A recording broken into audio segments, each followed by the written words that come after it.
여러분, 세상에서 가장 무거운 것이 무엇인지 아십니까? 어떤 이는 바위라고 하고 어떤 이는 쇠덩이라고 합니다.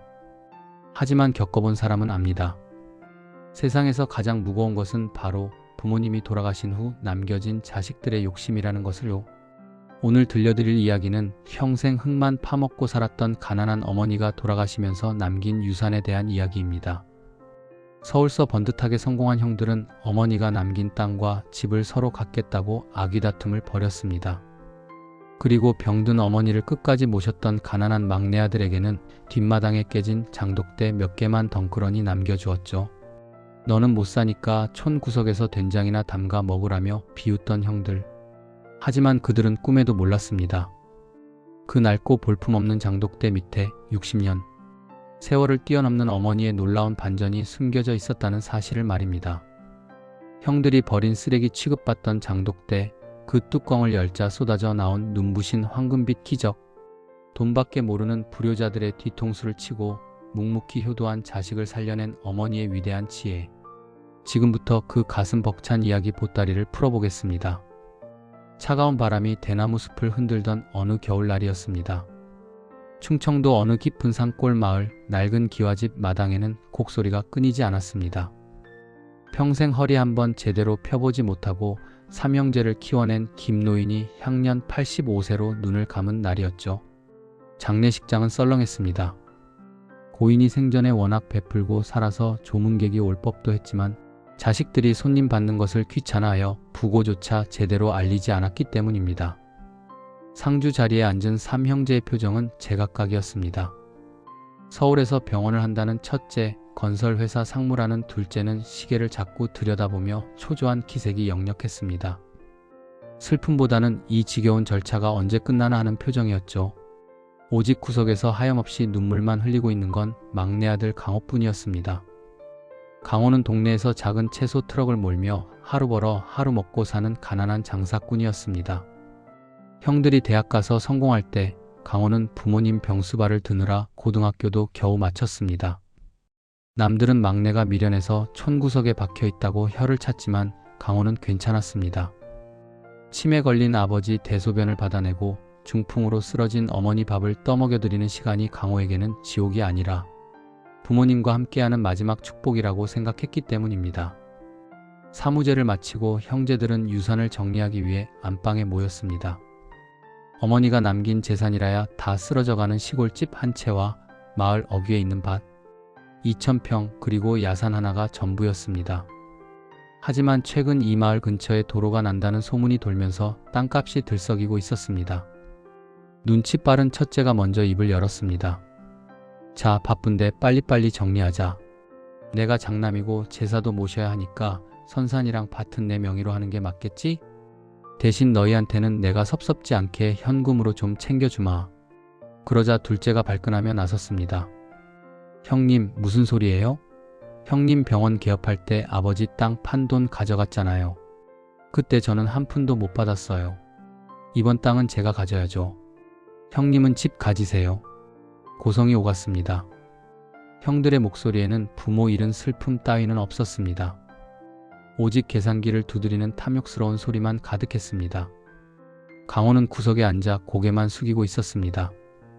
형들이 싸우는 모습이 방금 땅에 묻히신 어머니가 볼까봐 무서웠습니다. 한참을 싸우던 형들이 갑자기 강호를 쳐다보았습니다. 야, 강호야. 너도 한마디 해봐라. 너는 뭘 갖고 싶냐? 뭐 내가 부모님 모셨다고 유세 떨 생각은 하지 마라. 너는 능력 없어서 얹혀 산 거잖아. 생활비도 안 들이고 공짜 밥 먹고 살았으면 됐지. 첫째 형의 비수 같은 말에 강호의 가슴이 미어졌습니다. 능력 없어서 얹혀 산 게 아니라 형들이 서로 안 모시겠다고 떠넘겨서 남은 것이었는데 강호는 입술을 깨물며 말했습니다. 형님들, 저는 땅도 필요 없고 돈도 필요 없습니다. 그냥 어머니 냄새 나는 거 그거 하나면 됩니다. 어머니 냄새? 그게 뭔데? 강호는 손가락으로 뒷마당을 가리켰습니다. 저기 장독대요. 어머니가 평생 닦고 어루만지던 저 장독대들, 저거 제가 가져갈게요. 그 안에 있는 된장이랑 고추장 어머니 손맛이잖아요. 저는 그거면 돼요. 형들은 어이없다는 듯 서로를 쳐다보며 코웃음을 쳤습니다. 푸아, 야, 너 제정신이냐? 땅값이 평당 얼마인데 그깟 똥독을 달래? 그래, 잘 생각했다. 너 주제에 땅 가져가 봤자 세금도 못 낼 거다. 옛다, 가져가라. 아주 선심 썼다. 형들은 안턴 이가 빠진 것처럼 좋아했습니다. 강호가 재산 상속을 포기하겠다고 각서를 쓰자마자 형들은 땅 문서와 집 문서를 챙겨 서둘러 서울로 떠날 채비를 했습니다. 강호야, 집은 내가 다음 달에 팔 거니까 그 전까지 짐 빼라. 장독대인지 뭔지 다 싣고 나가. 알았지? 고급 세단을 타고 흙먼지를 날리며 떠나는 형들의 뒷모습을 보며 강호는 털썩 주저앉았습니다. 서러워서가 아니었습니다. 이제 정말 이 넓은 집에 혼자 남았다는 외로움 때문이었습니다. 강호는 비틀거리는 걸음으로 뒷마당으로 갔습니다. 겨울 햇살 아래 수십 개의 장독대가 옹기종기 모여 있었습니다. 반질반질하게 윤이 나는 장독대. 어머니가 아픈 허리를 두드리며 매일 아침 행주로 닦았던 그 항아리들이었습니다. 강호는 가장 큰 독을 끌어안고 울었습니다. 어머니, 형들은 다 가져갔어요. 저는 이거면 돼요. 어머니 손길 묻은 이거면 저는 평생 배부르게 살 수 있어요. 차가운 온기의 감촉이 마치 어머니의 거친 손처럼 강호의 뺨을 어루만져 주는 것 같았습니다. 일주일 후 강호는 이사를 준비했습니다. 읍내 단칸방을 얻어 나가야 했습니다. 트럭에 짐을 싣는데 가장 큰 골칫거리가 바로 장독대였습니다. 수십 년 묵은 된장, 간장이 들어있는 항아리는 장정 혼자 들기 버거울 정도로 무거웠습니다. 어이쿠, 이게 왜 이렇게 무거워? 특히 마당 구석, 가장 오래된 소나무 밑에 묻혀있던 못생긴 항아리 하나가 유독 무거웠습니다. 뚜껑도 깨져서 고무대야로 덮어놓은 볼품없는 독이었죠. 강호는 이건 버리고 갈까 하다가 어머니가 생전에 저 못생긴 독이 제일 맛있는 장을 품고 있다고 하셨던 말씀이 기억나 낑낑대며 트럭에 실었습니다. 이사한 단칸방은 좁았지만 마당 한편에 장독대를 옮겨놓으니 마음만은 부자가 된 것 같았습니다. 강호는 어머니가 그리울 때마다 장독을 닦았습니다. 그러던 어느 날 봄이 오려는지 날이 풀리자 강호는 장독대 정리를 시작했습니다. 묵은 장을 퍼내고 독을 씻어낼 참이었죠. 그 못생긴 항아리 차례가 되었습니다. 뚜껑을 열자 구수한 된장 냄새가 코를 찔렀습니다. 위쪽 된장을 퍼내고 나니 중간쯤부터 뭔가 딱딱한 것이 숟가락 끝에 걸렸습니다. 응? 돌이 들어갔나? 강호는 손을 깊숙이 넣어 그 딱딱한 물체를 잡아당겼습니다. 된장 범벅이 된 채 딸려 나온 것은 돌이 아니었습니다. 기름 종이와 비닐로 칭칭 감겨있는 묵직한 꾸러미였습니다. 이게 뭐지? 어머니가 여기다 뭘 숨겨두셨나? 가슴이 쿵쾅거리기 시작했습니다. 강호는 떨리는 손으로 기름 종이를 한 꺼풀씩 벗겨냈습니다. 된장 냄새 사이로 꼬릿한 냄새가 아닌 비릿한 쇠 냄새가 나는 것 같기도 했습니다. 마지막 비닐을 벗겨내자 강호는 그 자리에 털썩 주저앉고 말았습니다. 눈앞에 펼쳐진 광경을 믿을 수가 없었습니다. 그 안에는 누런 황금색 물체들이 번쩍거리고 있었습니다. 강호는 눈을 비비고 다시 보았습니다. 그것은 금이었습니다. 그냥 금이 아니었습니다. 요즘 귀금속점에서 파는 세련된 금반지가 아니었습니다. 투박하고 거칠지만 그 묵직함이 남다른 옛날 순금 덩어리들이었습니다. 어른 손가락만 한 굵기의 금반지, 거북이 모양으로 조각된 금 거북이, 그리고 한자로 복자가 새겨진 금 놀이개까지. 강호는 얼른 방으로 들어와 수건으로 금붙이들에 묻은 된장을 닦아냈습니다. 하나, 둘, 셋. 닦아낼수록 방 안이 황금빛으로 환해졌습니다. 강호는 장사를 하며 어깨너머로 배운 게 있었습니다. 금의 색깔만 봐도 순도를 알 수 있다는 것. 이 금붙이들은 붉은 기가 도는 아주 진한 노란색, 즉 순도 99.9%의 24K 순금이 틀림없었습니다. 요즘 나오는 14K나 18K와는 차원이 다른 그야말로 누런 금덩어리였습니다. 그 중에서도 강호의 눈을 사로잡은 건 묵직한 금 열쇠였습니다. 행운의 열쇠라고 불리는 그것. 들어보니 좋기 10돈 37.5지은 되어 보였습니다. 아니, 더 무거웠습니다. 자세히 보니 바닥면에 작은 글씨로 각인이 되어 있었습니다. 순금 999. 강호는 집에 있는 저울을 가져와 달아보았습니다. 금 열쇠 하나에 50돈, 반지는 10돈 쌍가락지, 금 거북이는 무려 100돈이었습니다. 다 합치니 300돈이 훌쩍 넘는 엄청난 양이었습니다. 지금 시세로 따지면 수억 원, 아니 골동품 가치까지 더하면 그 이상이 될지도 모르는 거액이었습니다. 아니, 어머니가 이 많은 금을 어디서? 평생 콩나물값 100원을 깎으려 시장 상인과 실랑이 하던 어머니였습니다. 러닝셔츠가 해져서 구멍이 나도 기워 입으셨던 아버지였습니다. 그런 두 분이 언제 이렇게 엄청난 금을 모으셨단 말인가요? 그때 금붙이들 사이에서 꼬깃꼬깃 접힌 편지 한 통이 툭 떨어졌습니다. 누런 봉투 겉면에는 삐뚤빼뚤한 글씨로 사랑하는 막내 강호에게라고 적혀 있었습니다. 한글을 늦게 깨친 어머니가 서툰 솜씨로 꾹꾹 눌러 쓴 편지였습니다. 강호는 떨리는 손으로 편지를 펴들었습니다. 강호야, 내 새끼 강호야. 이 편지를 읽고 있다면 아마 형들이 집이고 땅이고 다 가져가고 너한테는 이 못난 애미 냄새나는 장독대만 남겨줬겠구나. 내 그럴 줄 알았다.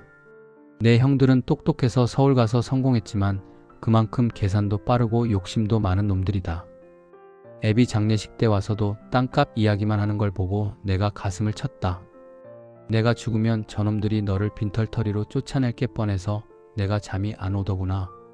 강호야, 이 금붙이들은 내 아버지가 월남전 파병 가서 목숨 걸고 벌어온 돈이랑 내가 평생 파출부하고 장사해서 모은 돈을 금으로 바꿔둔 거다. 내 아버지가 그러시더라. 돈으로 남겨두면 형들이 귀신같이 알고 뺏어가니까 아무도 거들떠보지 않을 된장독에 숨겨두자고. 못생긴 소나무가 선산을 지킨다고 했다. 형들은 다 떠나도 너는 끝까지 우리 곁을 지켜줬지. 내가 밤마다 내 다리 주물러주며 부르던 노래가 애미는 천국 노래보다 좋았다. 이건 내 형들도 모르는 오직 너만을 위한 애미 애비의 선물이다. 이거 팔아서 번듯한 가게 하나 차려라. 그리고 장가도 가고 남부럽지 않게 살아라. 형들한테는 비밀로 해라. 그놈들은 이미 많이 가져갔으니 배 아파할 것도 없다. 내 아들 강호야, 고맙다. 그리고 미안하다. 사랑한다. 강호는 편지를 가슴에 품고 대성통곡했습니다. 어머니, 아버지, 방바닥을 치며 울었습니다. 부모님은 다 알고 계셨던 것입니다. 형들의 탐욕도 막내의 처지도. 그래서 돌아가시는 그 순간까지 막내 아들이 상처받지 않고 살아갈 수 있도록 이 치밀하고도 사랑 가득한 작전을 짜놓으신 것입니다. 된장 냄새 속에 숨겨진 것은 단순한 금덩어리가 아니었습니다. 그것은 자식을 지키려는 부모의 처절하고도 위대한 사랑의 결정체였습니다. 특히 금붙이 하나하나를 보며 강호는 오열했습니다. 금반지 하나에는 어머니가 남의 집 설거지를 하며 부르텄던 손이 보였고, 금 열쇠 하나에는 아버지가 뜨거운 열사의 땅 베트남에서 흘렸던 피땀이 보였습니다. 그것을 쓰지도 못하고 먹지도 못하고 차곡차곡 모아 장독대 밑바닥에 묻어두었을 두 분의 마음을 생각하니 가슴이 미어지는 것 같았습니다. 다음 날 강호는 금붙이 중 일부를 들고 읍내에서 가장 큰 금은방을 찾았습니다. 사장님은 돋보기를 끼고 금을 한참 들여다보더니 깜짝 놀라며 물었습니다. 아니, 이거 어디서 나셨소? 요즘 이런 금 보기 힘든데. 이건 옛날에 순도가 제일 좋을 때 나온 진짜 백이요. 색깔 좀 봐. 붉은 기가 도는 게 아주 최상급이네. 게다가 이 거북이는 세공 기술이. 이건 금값만 쳐줄 게 아니라 골동품으로도 가치가 있겠어. 금은방 사장님의 말대로였습니다. 강호가 가져온 금은 당시 시세보다 훨씬 높은 가격에 책정되었습니다.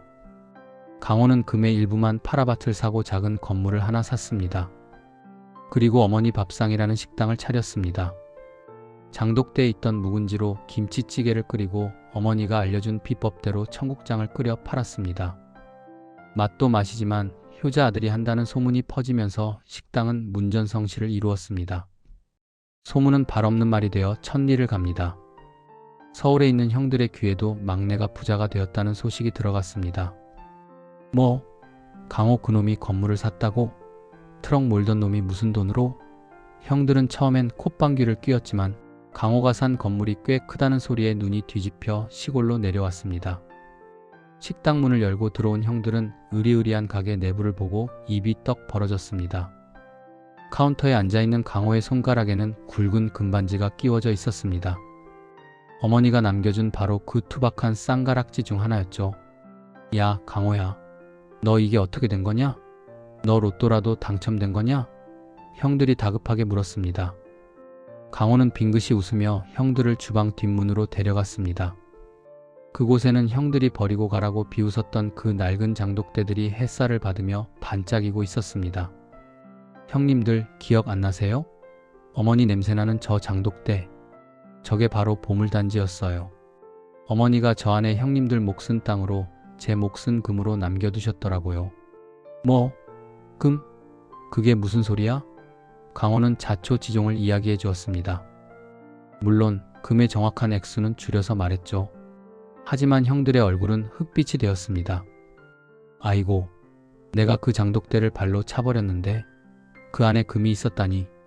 어머니도 참, 줄 거면 똑같이 주시지 왜 막내한테만 그런 걸 주셔. 형들은 땅을 치며 후회했습니다.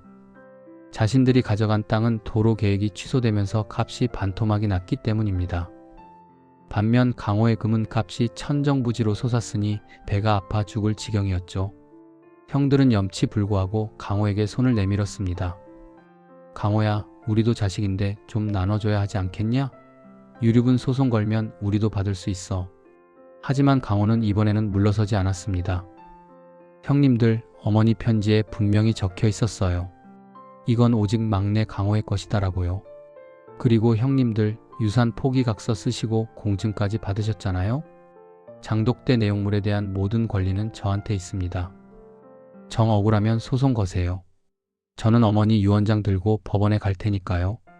강호의 단호한 태도에 형들은 아무 말도 못하고 쫓겨나듯 돌아가야 했습니다.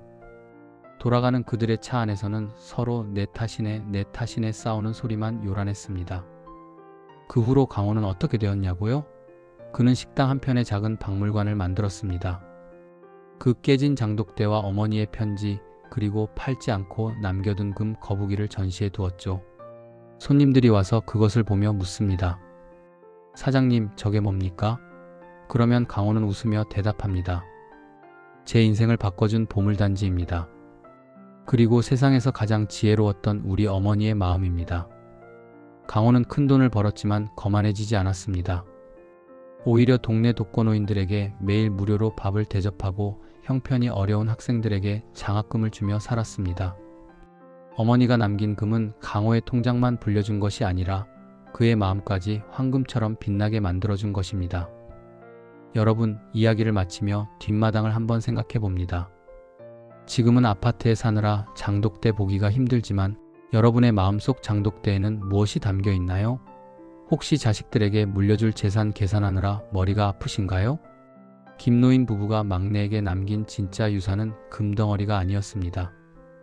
그것은 바로 끝까지 부모를 지킨 자식은 반드시 복을 받는다는 믿음, 그리고 형제끼리 싸우지 말고 각자의 분수대로 살라는 가르침이었습니다. 못난 소나무가 선산을 지킨다는 말, 정말 틀린 말이 아닙니다.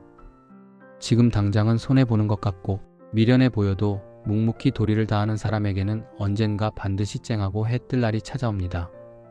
강호의 장독대처럼 말이죠.